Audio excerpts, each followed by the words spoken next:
सार को प्राप्त करने वाले अग्र श्रावकों की कथा। स्थान राजगृह वेलुवन। राजगृह के समीप दो संपन्न ग्राम थे, एक उपतिष्य और दूसरा कोलित। उपतिष्य ग्राम में एक ब्राह्मण दंपत्ति था, जिनकी पत्नी रूपसी नाम की सुंदर और दयालु महिला थी। उनके घर एक पुत्र का जन्म हुआ, जिसका नाम सारीपुत्र रखा गया। वही कोलित नामक दूसरे ग्राम में एक और ब्राह्मण परिवार था, जिनके घर मोगल्ली नाम की महिला ने एक पुत्र को जन्म दिया, जिसे मोगल्लान कहा गया। बचपन में इन दोनों मित्रों को लोग उनके ग्रामों के नाम से उपतिष्य और कोलित कहते थे। जैसे जैसे वे बड़े हुए, उनकी मित्रता और मजबूत होती गई। दोनों जीवन के हर मोड़ पर एक दूसरे के साथ रहे। एक दिन राजगृह में एक भव्य मेला लगा। दोनों मित्र उस मेले में गए और वहां की रंगीनियों और भीड़ भाड़ को देखा। हालांकि मेले की इस चहल पहल के बीच उन्हें एक प्रश्न ने घेर लिया। क्या यह सब स्थायी है?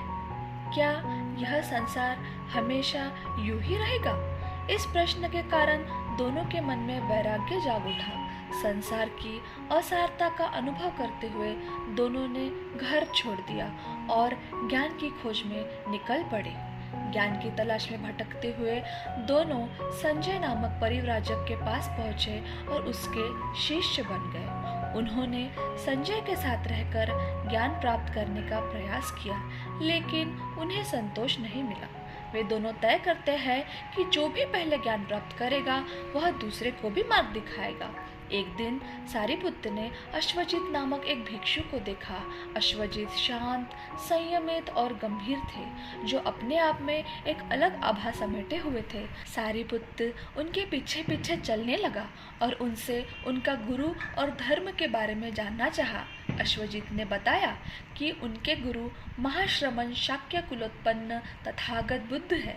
अश्वजित ने सारीपुत्र से सरल शब्दों में बताया कि बुद्ध का धर्म यही है कि सभी धर्म कारण से उत्पन्न होते हैं और उनका नाश भी उसी कारण से होता है। यह सुनकर सारीपुत्र की आत्मा में अद्भुत प्रकाश फैला और वे उसी क्षण ज्ञान प्राप्त कर लेते हैं। सारीपुत्र तत्काल अपने मित्र मोदगल्यायन के पास पहुंचते हैं और उन्हें यह सुखद समाचार सुनाते हैं। मोदगल्यायन भी सारीपुत्र की बातें सुनकर ज्ञान की प्राप्ति करते हैं। दोनों मित्र अब तथागत बुद्ध के पास जाने का निश्चय करते हैं, लेकिन पहले वे अपने गुरु संजय के पास जाकर उनसे अनुमति मांगते हैं। संजय उन्हें रोकने की कोशिश करता है, प्रलोभन देता है, लेकिन सारीपुत्र और मोदगल्यायन का मन अब बुद्ध की ओर आकर्षित हो चुका था। आखिरकार सारीपुत्र और मोदगल्यायन संजय के साथ रहने वाले 250 अन्य परिव्राजकों को भी अपने साथ लेकर तथागत बुद्ध के पास पहुंचे। बुद्ध ने उन्हें प्रवज्ञा दी और उपदेश दिया कि संसार की असारता को पहचानना ही सच्चा ज्ञान है।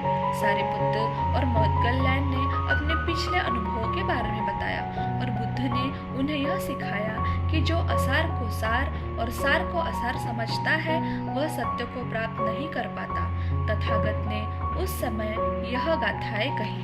असारे गारमतिनो सारे चासार दस्तिनो ते सारं नाधि गच्छन्ति मिच्छा संकप्प गोबरा। इसका अर्थ असार वस्तु को सार और सार वस्तु को असार समझने वाले मिथ्या संकल्प में पड़े हुए मनुष्य सार को प्राप्त नहीं कर सकते। इसके विपरीत सार व सारतो गत्या असार च अतारतो ते सारं अधिगच्छन्ति सम्मा संकप्प गोचरा। इसका अर्थ जो असार को असार और सार को सार समझते हैं, सम्यक संकल्प से युक्त वही व्यक्ति सार को प्राप्त करते हैं।